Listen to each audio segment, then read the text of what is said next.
There you go. Well, good morning, everyone, and welcome to the well here at STSA. For those of you who don't know me, my name is Steve, and it is a great privilege to be here during this Substitute Teacher Month, as I like to call it here at the well, where we get to hear from a lot of different speakers, and I always love coming to share some thoughts with you guys for a few minutes, and especially this year, we're talking about a topic that I believe you can drive up and down the DC area and you won't find more than a handful of churches that are able to talk about what we're talking about. That I believe this church and this church's mission uniquely positions ourselves to talk about what we're talking about over these last couple of weeks. You see, this church's mission is what? To bring an ancient faith into a modern world. And that's why we can talk about what we've been talking about over the last couple of weeks, which is all of these modern trends and modern fads that have risen up that are actually rooted in ancient church teachings. Who else can teach you that? But see, the last couple of weeks I've been listening to the wonderful speakers, and I wanted to make it clear that we're not anti the new trends. Like, we're not anti these things. We're just showing how these things really aren't new. They're just rooted in old things. So in order to show you that we're not anti new trends, I participated in a new trend this week that I want to share with you guys. Who knows what the Face App Challenge is? Oh, God is right, okay?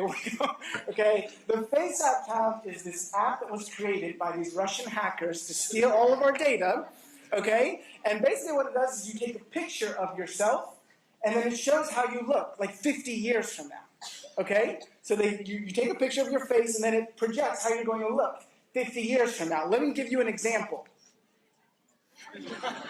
This is me in 50 years. Now, I expect everyone here after the talk to find my wife and tell her how lucky of a woman she will be in 50 years, okay? That's a bright future ahead of her, okay? Now, just to show you, this also works on children, and this has nothing to do with the talk. This next picture is really just my gift to you guys, okay? I thought this was hysterical, so I'm just sharing it with you guys. This is my 2-year-old son, Eli, using the Face App Challenge. Tell me that's not the coolest guy at the senior citizen home, okay? Who doesn't want to party with that guy at the old folks' home, okay?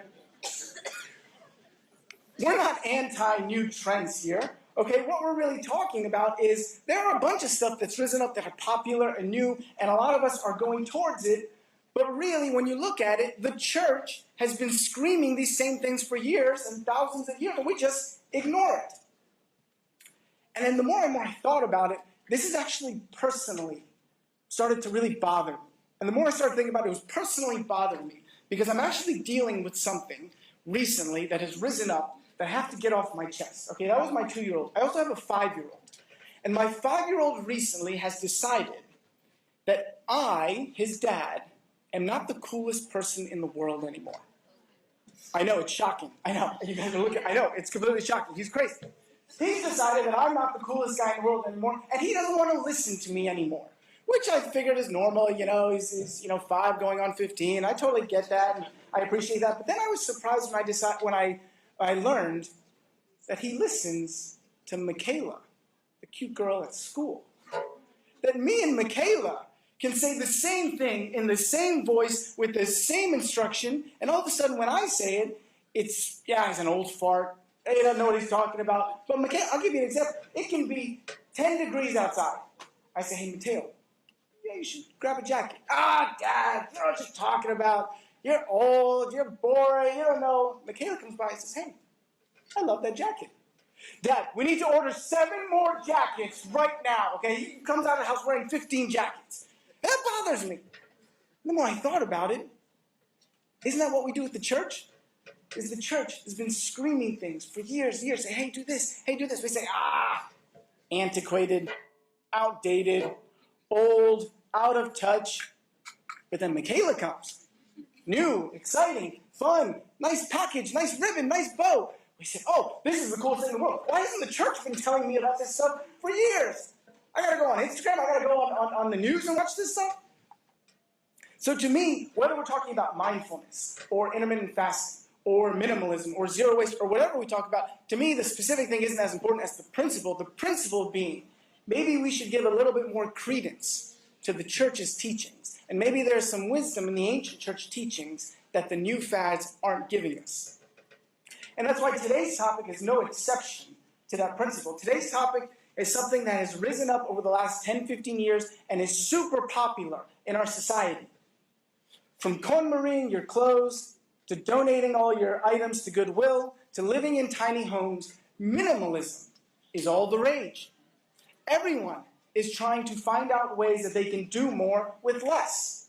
Get rid of stuff, declutter life, simplify life. And if you're older than me, this is a fascinating and starkly different world and different message that the world is giving than we're used to.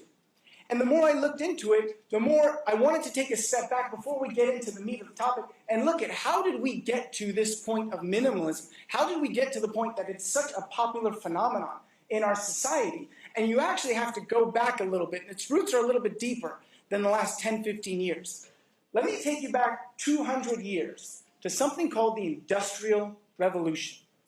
I don't know what that is. I just found out what that is. But basically, that was a really, really big deal in our world. Basically, it was a time when we went from handmade products and singular products. When you made something one by one, you got to sit there and you got to put things together, to machine production.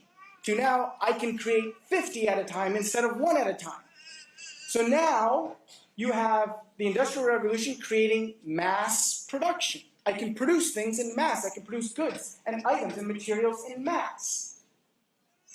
Like I said, that's 200 years ago. First 100 years in the early 20th century, what do you get? You get 2 world wars, you get a depression, we don't have the disposable income to consume these products. So what does that create? Overproduction. Mass production leading to overproduction. Fast forward to the late 20th century. In the 1990s, there's an economic boom across the world, mainly in this country, through mainly globalization technology. Right? There's more disposable income and more wealth in the world than at any other time in human history. So now I have the means to consume this mass production of goods and items and material. So now, what do we see? We see McMansions being built in suburbs. We see fancy clothing lines being produced. We see gadget after gadget after gadget after technology after technology after technology being produced and consumed, because now I have the means to produce and to consume these goods. Of course, that ends, as millennials would know, that ends in 2007, 2008, with essentially the collapse of the global financial system, specifically here in the United States, the housing market crashes, right? So people in our generation are graduating college at that point with a horrible economy, fewer jobs, more debt. So of course, the natural movement is to minimalism, is to get rid of the things that tie us down, is to get more freedom, more experiences, less stuff. It all makes sense when you take a step back and look at it in the context of where we've been over these last couple hundred years. But the question we want to answer today is this really a new trend, or is there something deeper to it? Is it really just the last 200 years, or has there been a message of minimalism being given for centuries? And now in order to do that, I wanted to define what minimalism is. Because you can go out and you can find a bunch of different definitions, and I wanted to define what is minimalism? Like, what is our working definition for what we're talking about today? So the definition that I decided is minimalism is the process to rid oneself of life's excess in order to identify what is essential in life. And now as I looked at that definition, something bugged me about it. Like, that's the definition. If you look online, if you look at like the minimalist.com or .org or whatever, those are like the websites that, the definitions that modern minimalists use to define it. As I kept on looking at it, I wasn't satisfied. I thought to myself, is that really it? Like, I have too much respect for this group of people. Am I going to sit up here for a few minutes and really talk about this? Am I really going to talk about how to fold clothes and how to sell some stuff to Goodwill and then how to downsize your home? Like, is that really it? or is there more? And it was only after I looked at the ancient church and what they taught about minimalism that I decided there is a much more important definition and a much more important message that we need to spend a few minutes on today. And this is our key thought for today. I'm going to give you the key thought up front, and we'll unpack it over the next few minutes. Our key thought for today, and the basis for everything we're going to talk about, is that there is a direct correlation between the external materials in my life and my internal well-being and salvation. Now that's a bold statement. Now that's a statement, and that's a thought worthy of a few minutes on a Sunday. Wouldn't you agree? And trust me, if it was me talking, like just dumb Steve talking, I couldn't make that statement. Like if it was to say, Steve, give a talk minimalism, I would come up and show you how to fold the clothes, and show you how to sell the stuff. This is not me talking. I came with reinforcements today. I came with backup today. And that's why I can make a bold statement. Because today, I'm going to talk less, and I'm going to let someone else talk.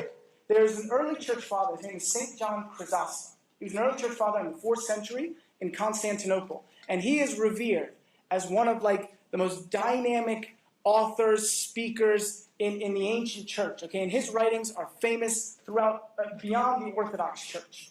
Okay, there were 2 main subjects that he spoke about or gave homilies on. One was on marriage and family life and kind of the family unit. Then the second is on wealth, poverty, and simple living and giving. And those were his 2 kind of pet subjects that he spoke about. And he's going to be our voice today. And he's the one that's going to show you that the idea of minimalism ain't something new. That this guy's been screaming it from the rooftops from the early 4th century on. You see, because I can give a talk on Christian minimalism. And if you search Christian minimalism online, you can get all of these resources and all of these pastors and whatever that talk about, how Christianity fits into minimalism. But I'm not looking for some Johnny-come-latelys tell me about minimalism. I want to show you Johnny's been here forever. Did you catch that line? Okay. Johnny, St. John. That's the funniest line I'm going to give you. Okay, so. Okay. So I'm going to tell you, this is not something that's a new phenomenon, even in Christianity. So I'm going to let St. John speak today. And so with that as our backdrop, we're going to look at we're going to look at kind of the dichotomy of 3 things we lose with a life of excess and 3 things we gain with a life of minimalism. We're going to look at them fairly quickly. Let's jump in. The first thing that we lose is there is a loss of control, or we lose control. When we give in to the temptation of wanting or needing more, there is a desire, there's a biological, physiological desire that overtakes us and consumes us. And the problem with that is like I said, there's a psychological component to a relationship with material, that now a decision point has been created that is against the normal process for making decisions. What does that mean? That means my decision point when I am faced with a decision, if I have a life of excess, that decision point now becomes, how can I get more? How can I keep my stuff? How can I gain more? How can I increase my excess? New job, longer hours, more stress, less balance? Great.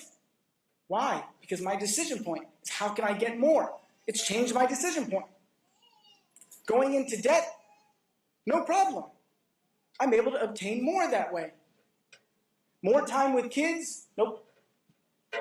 Decision point is, how can I get more?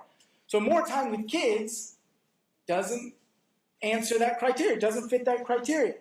Dave Ramsey, who's a famous, he's actually like a Johnny-come-lately, he's a financial guy. He has a great quote, actually. It says, we buy things we don't need with money we don't have to impress people we don't like. Why do we do that? Because materialism is not an external decision. There is a psychological component to our relationship with material. A 1995 research study published in Developmental Psychology Publishing concluded that when people grow up in unfortunate social situations or experience the slightest bit of heartache or trouble, they become more materialistic as a way to adapt or cope. And they define trouble or the slightest bit of heartache, ranging from anything as severe as child abuse to neglect by parents, to as minimal or as nominal as growing up living paycheck to paycheck, or any injury or traumatic event. And so consumerism, materialism, is our way to cope with hurt. And the problem with that is that study wasn't kept a secret from marketers and advertisers who began to use these messages to convince us that that hole inside of us could only be filled by stuff. And they use that to convince us. So as the hurt grows, as the pain grows, as the emptiness inside of us grows, what do we turn to? We turn to stuff. And we don't know why we do it. We don't know why we're drawn to it. But it's there. We use it as our coping mechanism. So even if we know we shouldn't accrue more, that didn't matter. There were insecurities, there were pains, and there were hurts inside of us, and they needed to be filled, and we were taught to fill them with consumerism, with materials. There's a documentary. We're going to look at some video clips, because I love video clips. We're going to look at a couple of video clips today. There's a documentary on Netflix called Minimalism, right? And it's a really, really good documentary. It was done by these two guys who essentially went out and sought how to live a life of minimalism. And the beginning of this clip, we're going to look at this first clip, explains in better words than I can use this idea and this decision point and why we do the things we do and why we have this relationship. So let's look at this clip. Did you see let me give you a couple of things they just said. Biologically based delusional craving. Auto craving, which leads to disconnect. He said we act like a puppet. Biologically based, auto craving. And the more we consume, the more disconnect grows. And see, these guys, Dan Harris and all these smart guys, they've been preaching this for a couple years. But I want to show you, before Dan Harris and these other smart guys figured this out, the church figured this relationship out well before it. Look at what St. Paul says in Romans chapter 7. He says, "For what I want to do, I do not do. But what I hate, I do. For I do not do the good I want to do, but the evil I do not want to do. This I keep on doing. So I find this law at work. Although I want to do good, evil is right there with me." What does St. Paul say? He says there's a biological thing. I don't want to do this. I don't want to buy this. I don't want to consume this. I don't want to live like this. I can't help myself. Something inside of me. There's a hurt. There's a pain. There's something. There's a hole that needs to be filled. And I keep on doing it, but I hate it. I know I shouldn't do it. I keep on doing it. More clearly, listen to what St. John says, our voice for today.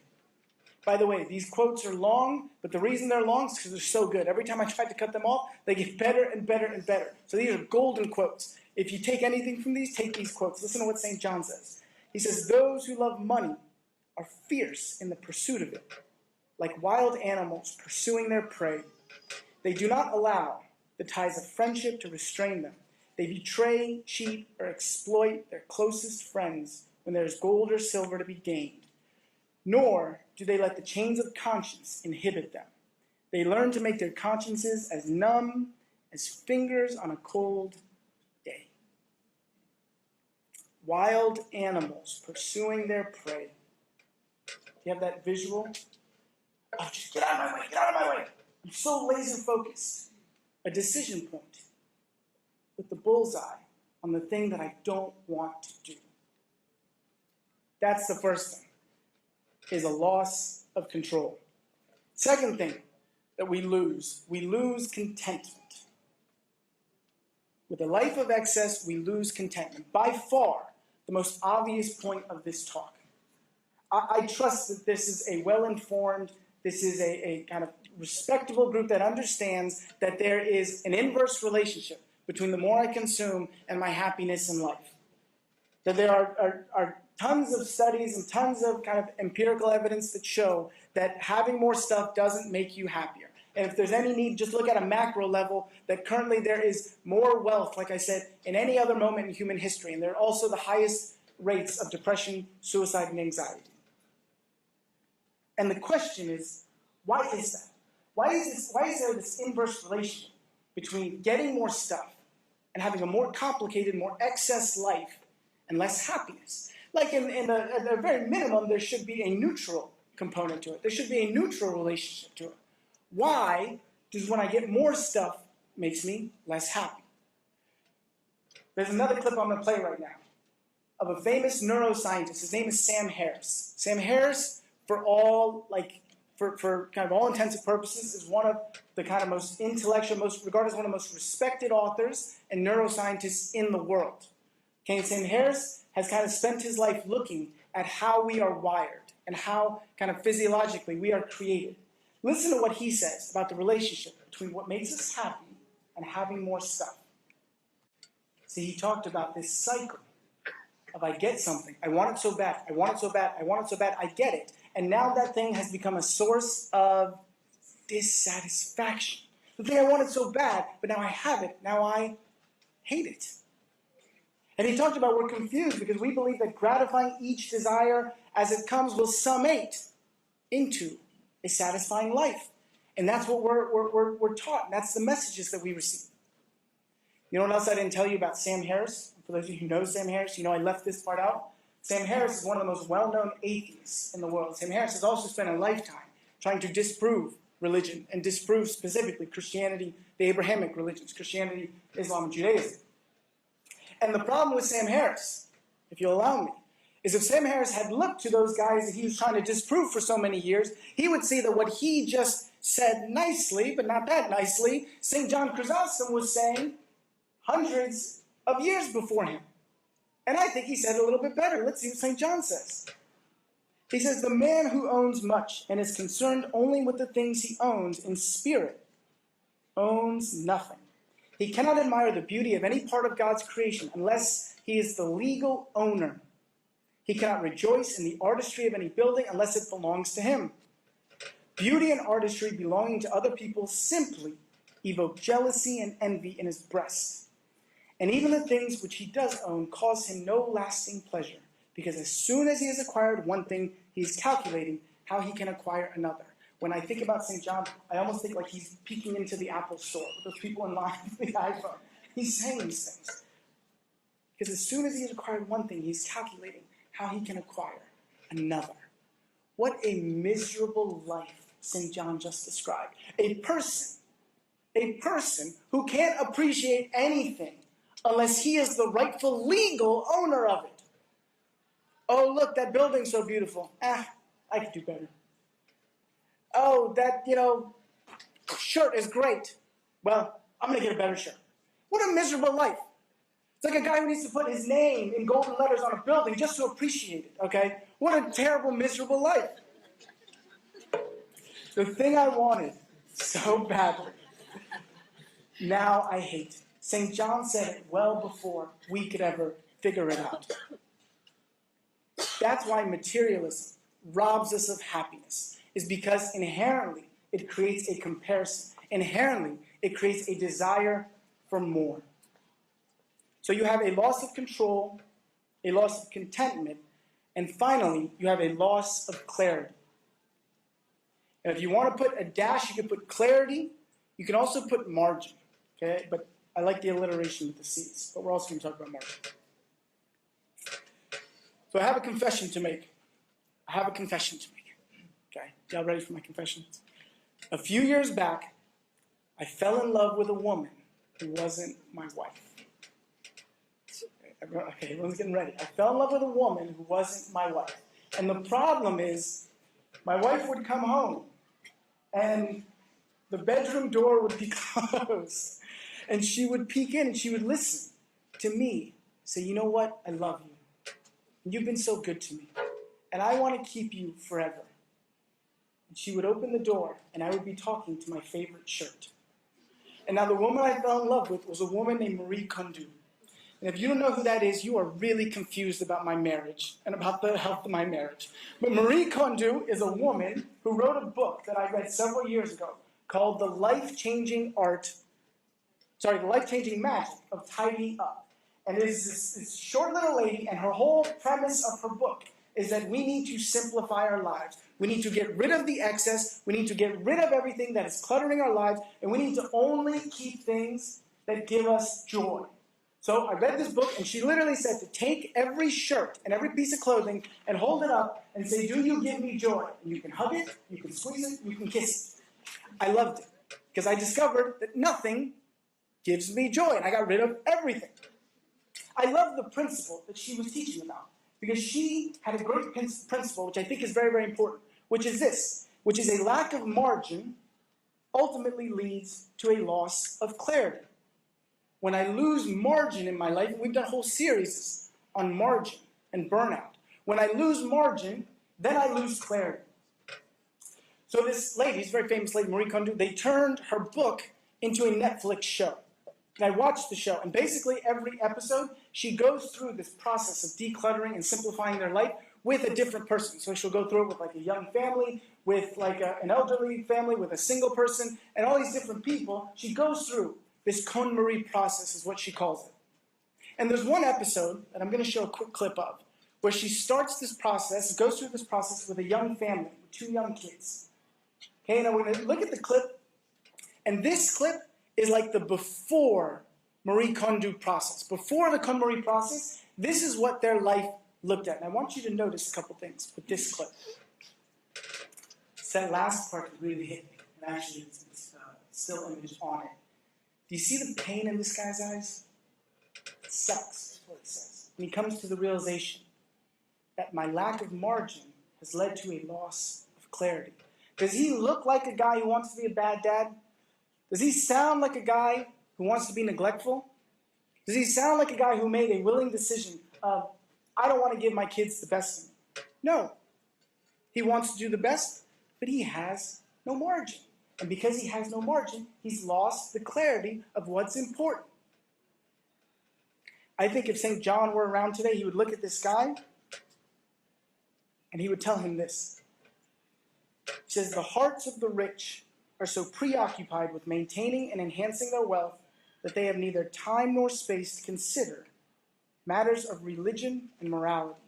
Their eyes become blind to the suffering they cause, even to members of their own families, and their ears deaf to the cries of those whose lives are ruined by them.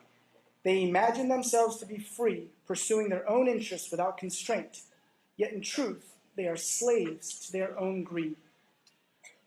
I know that sounds harsh, but think about the dad in this video. He didn't choose to be absent. He didn't choose to not be the best dad in the world. He just lost the clarity of what's important. He lost sight of what was really needed to be focused on. And when he came to that realization, you saw the pain in his eyes. You saw that realization of, I'm not giving them my best. What I actually wanted to do and what I set out to do, I'm not achieving.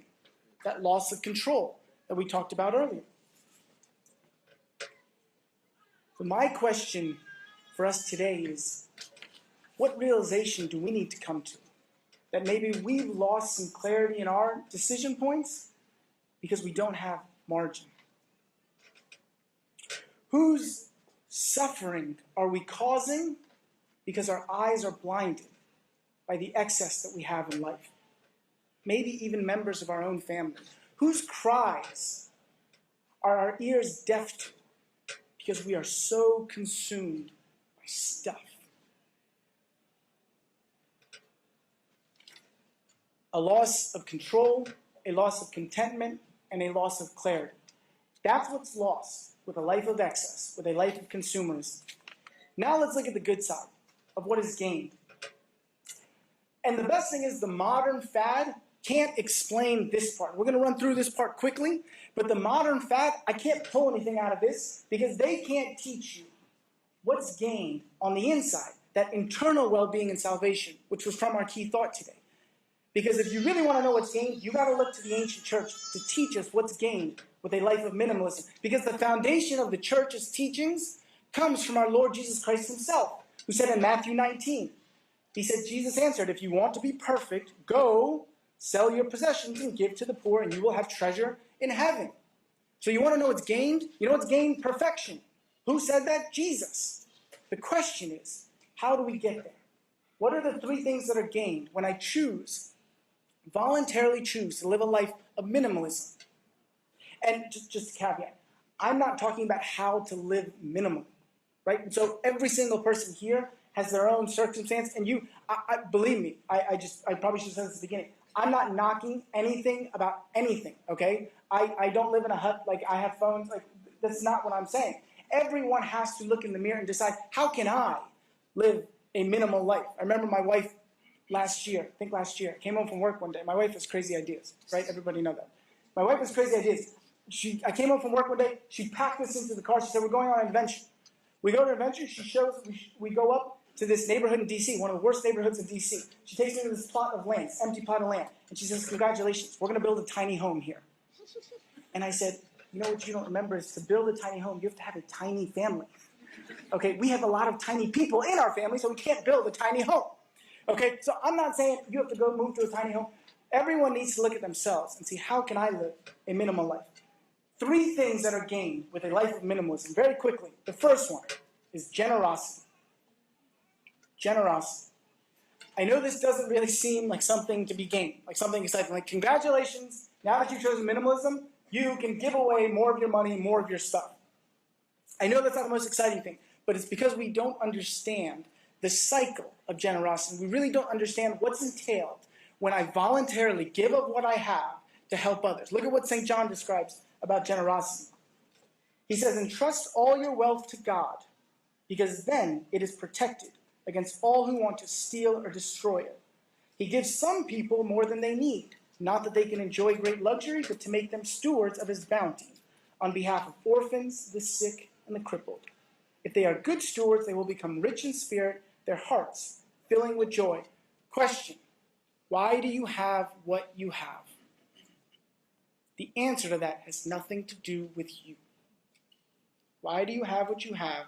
And whatever answer you come up with, if it has anything to do with you, that's not the right answer. According to this guy, not according to me.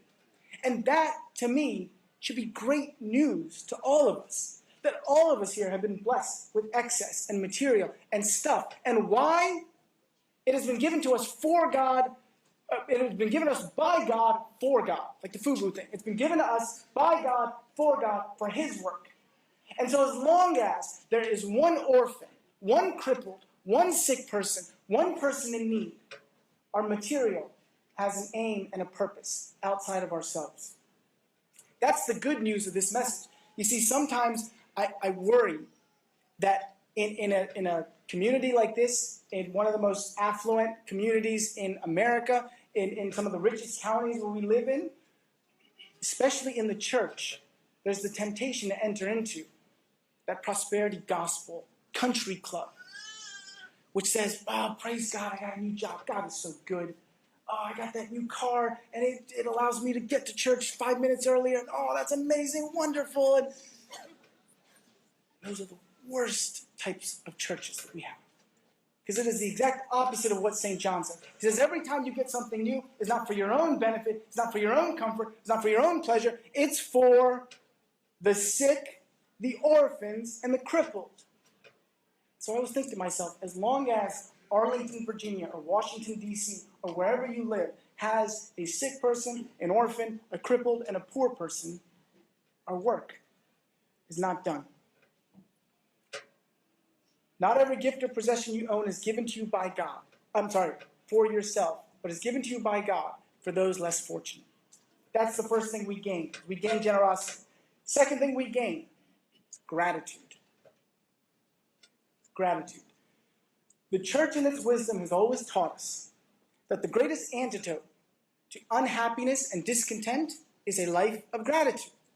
But as you know, in the Orthodox Church, and in the Coptic Orthodox Church specifically, every liturgical service, every prayer, everything is begun with a specific prayer, the prayer of thanksgiving. And it reminds us that we give God thanks in any condition, in whatever condition, and in every condition. St. John says happiness can only be achieved by looking inward and learning to enjoy whatever life has. And this requires transforming greed into gratitude. You see the dichotomy of what we're talking about. Discontent, what we talked about earlier, is all about looking outward, looking externally at what he has, or what she's wearing, or what they have. But gratitude and happiness are all about looking inward. There's always this dichotomy between the two. And I love the phrase that St. John uses here. He says, what does he say? Learning to enjoy whatever life has. Learning to enjoy. Does that mean that St. John had the best of the best in everything? No. Does that mean that we can only enjoy the best of the best? No. We learn to enjoy. We learn to enjoy. Maybe this isn't the best shirt. Maybe this isn't the best bank account. I learn to enjoy it. It's like you learn to, like, I look at my kids. Maybe my kid's not the best. I learn to enjoy my kid, okay? I learn. I have to. I have no other choice at this point, okay? So I learn to enjoy the things that God has given me. Instead of needing the newest, the latest, the greatest, I learn to enjoy the things that I have. So that was gratitude. So we gain generosity, we gain gratitude, and lastly, and most importantly, we gain freedom. I couldn't find another G, so you could put Guff freedom if you want.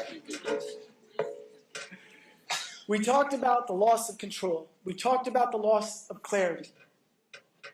But minimalism to me is the ability to live freely, the ability to detach of things that have enslaved me and live a life of freedom.